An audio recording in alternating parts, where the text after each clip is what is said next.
well, whoever, wherever, and whenever you are. Let's make a Mediterranean pasta salad.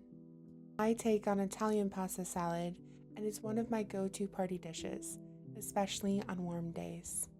I would share it with the world, as I'm often asked to write it down before I leave gatherings. Before you prepare, I encourage you to put on some mood music or good audible because it does take quite a bit of time during preparation. I pre-marinate my red onions in a mixture of 1/3 water, 1/3 champagne vinegar, and 1/3 combination of truffle oil and hot honey. Olive oil and regular honey work well, but truffle oil and hot honey just add a pop of flavor that makes it truly special. I lightly drain before I add it in. They will be crunchy and delicious but not overpowering. If you don't pre-marinate them, please pre-soak them in water for at least an hour, otherwise you will have onion salad. I chop up everything while my pasta is cooking.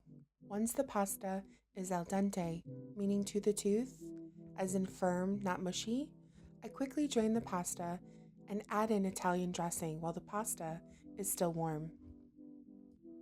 The pasta will soak up the dressing and be just right. You absolutely can make your own dressing, especially if you have a classic house recipe. I choose to use Marzetti's Italian dressing. It is my favorite for this dish. 1 jar per box of pasta.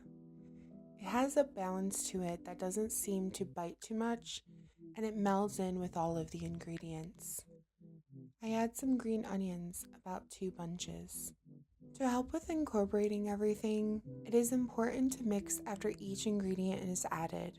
Otherwise, all the goodies will settle to the bottom of the bowl or sit on top.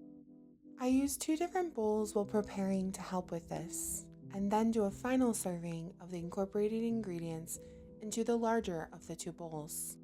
I add both black olives and Kalamata olives.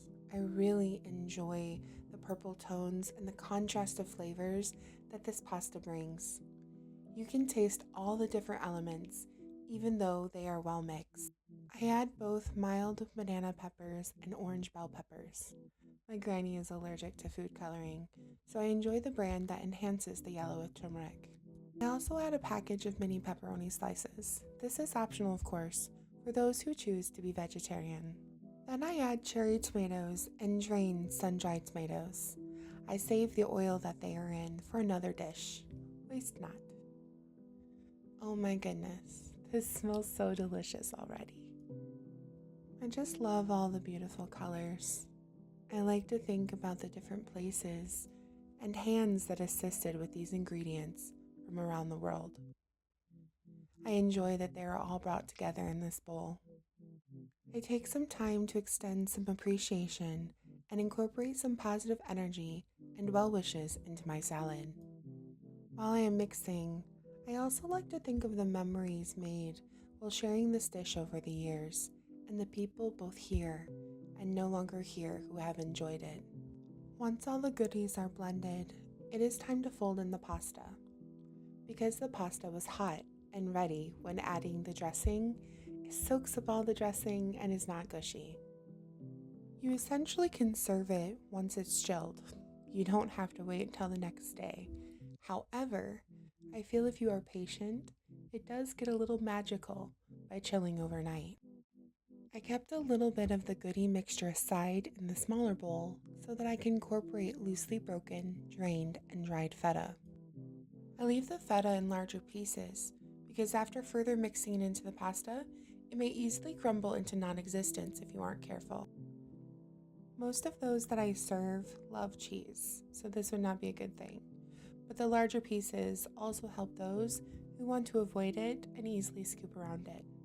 I feel the addition of both the Kalamata olives and the feta make this more of a Mediterranean pasta salad compared to the regular Italian pasta salad.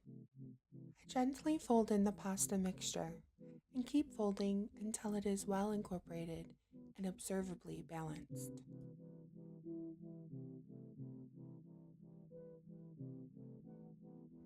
Time for the finishing touches. Shower on some freshly grated Parmesan cheese. Seriously, my friends, all the grating is worth it. It will hold up much better in your salad. Add a sprinkle of green by adding freshly chopped parsley and basil. Lastly, add a few cherry tomatoes. I made mine into flowers by cutting at the end 3/4 the way inward and repeated until I had about 5 or so petals. There you have it. I hope this serves you well and you were able to enjoy my take on this pasta salad.